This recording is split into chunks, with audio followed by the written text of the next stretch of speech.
want to welcome Vice Chancellor of Enrollment Management from NCTC, Melinda Carroll, and so she's going to join me in this conversation, and hopefully you all can glean from this conversation that is about journey mapping.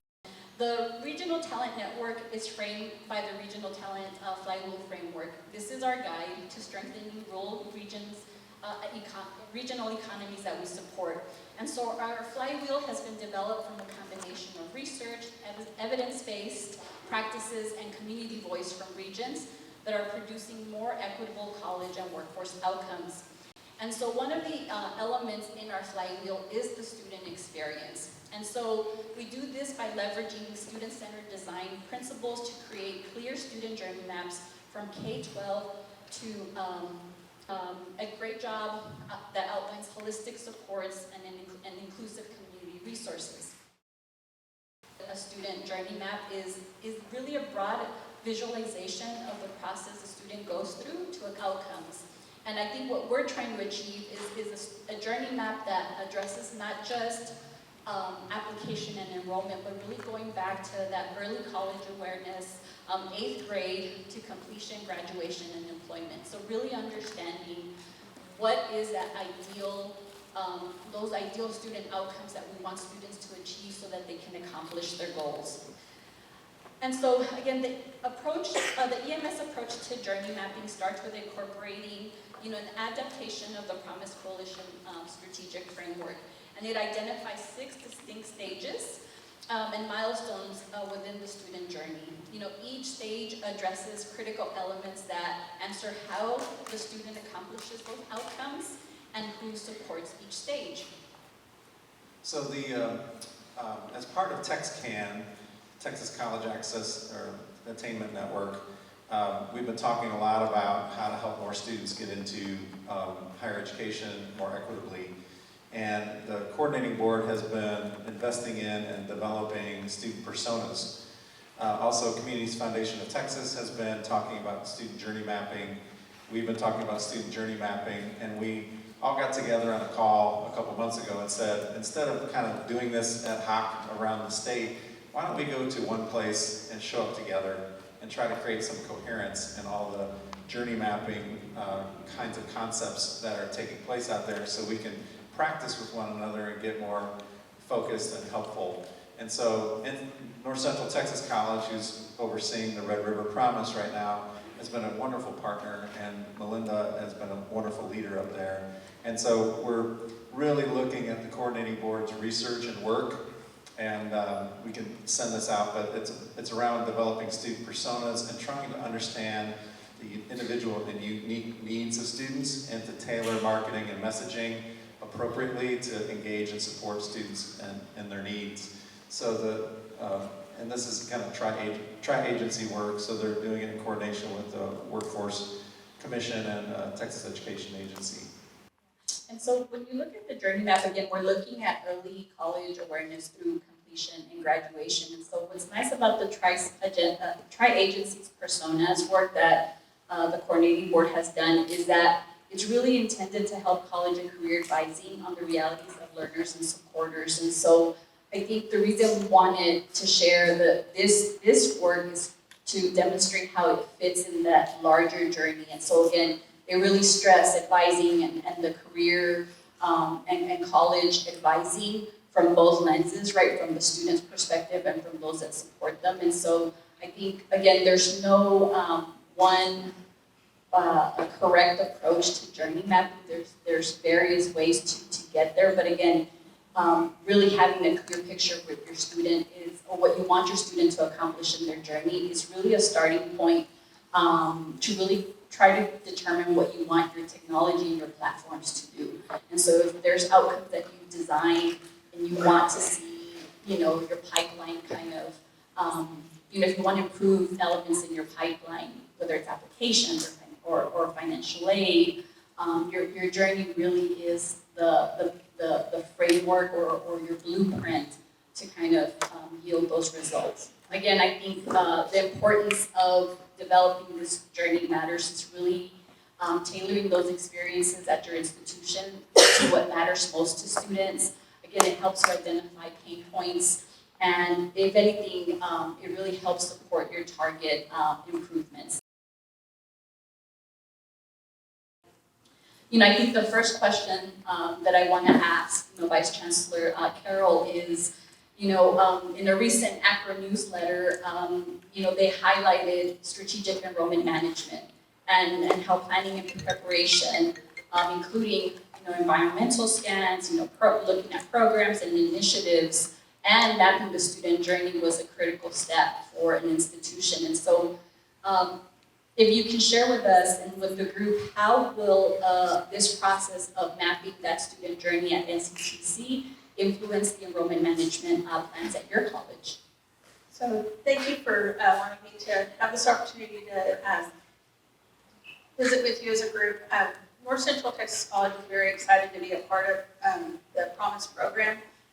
We were much similar to many of you in this room, and this was our first meeting last year, so we understand there's a lot to it. The program has allowed us to really take an in-depth look at our strategic enrollment management plan, which unfortunately, very full transparency, didn't necessarily exist prior to this work. It did, but it was in silos, and that's much of the article that Annabelle just mentioned. It mentions from ACRO is that it's in silos and it isn't a formulated plan.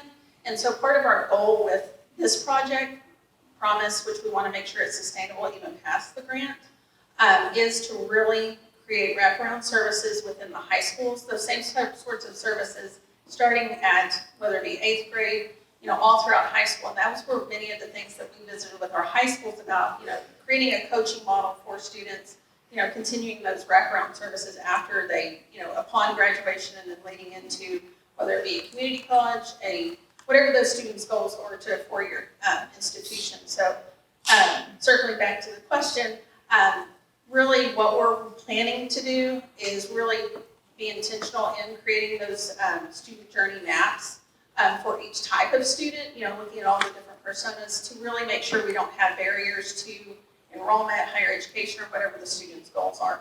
But, that is something that the team that within my division really wanted to start doing. We tried to do it on our own, and we did find that, we need to be a little bit more intentional because again, it goes back to what's mentioned in the ACRO newsletter is that we all had not separate agendas, but we wanted to all talk about all of our data and all of the things we wanted to accomplish, and it really led us in different directions. NCTC prior to Promise did do some in-depth analysis and journey mapping of the student's journey, and that allowed us to create our one-stop, main-stop model, of where we still have work to do is why I even mentioned that. That's something that occurred in 2018, but this program is allowing us to, work more closely in the high schools, not just about dual credit, but really to get those students new, through high school to higher education, and really it's, to help increase our college going rate within our rural communities. That's really what NCTC is focused on. So just to circle back, we're working on a plan. We met last week with Annabelle and the EMS team, and we're very excited about that, but now we have work to do, and it's the good kind of work to do, and that's why we're here. Right.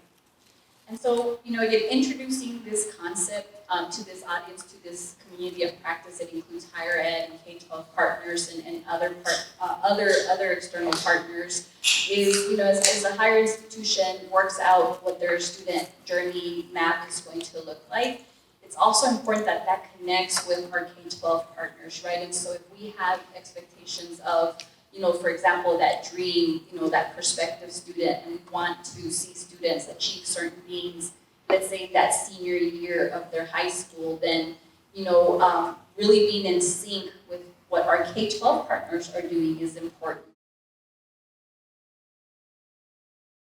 Again, encouraging, our K12 partners to see, what's the journey for that senior student and how does it connect with what the community college is trying to achieve. And so this is not an activity or something that's just necessary for the higher ed partner, but for all partners to make sure that the student can navigate through our institutions, from K12 to the 2-year to the 4-year institution. And so Again, we're really just kind of dropping breadcrumbs today as it relates to the journey mapping, but understanding that that's something that we can focus on for all partners so that we're all clear on what it is that we want our students to achieve.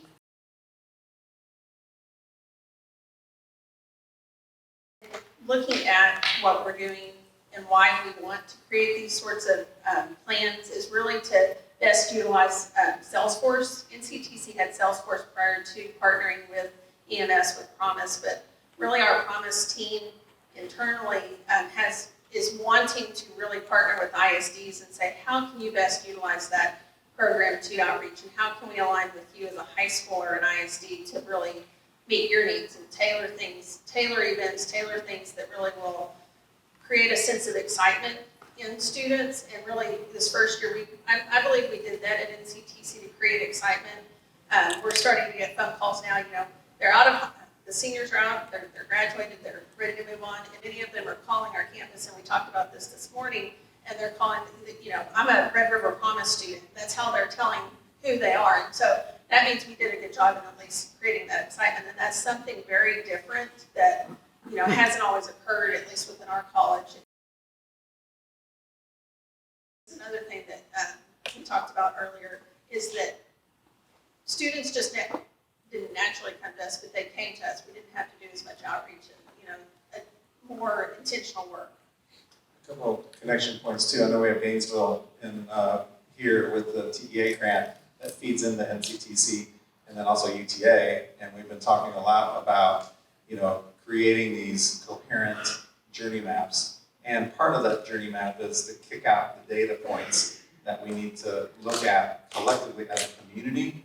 And some of those data points we need to look at together, and some of the data points, are, institution specific. But to really start to map this and be extremely intentional and to have the value of being able to show up in Gainesville ISD as a lead ISD in the region, to model that, pull that through NCTC in partnership with the universities, and then connect the workforce and really be intentional as a community together.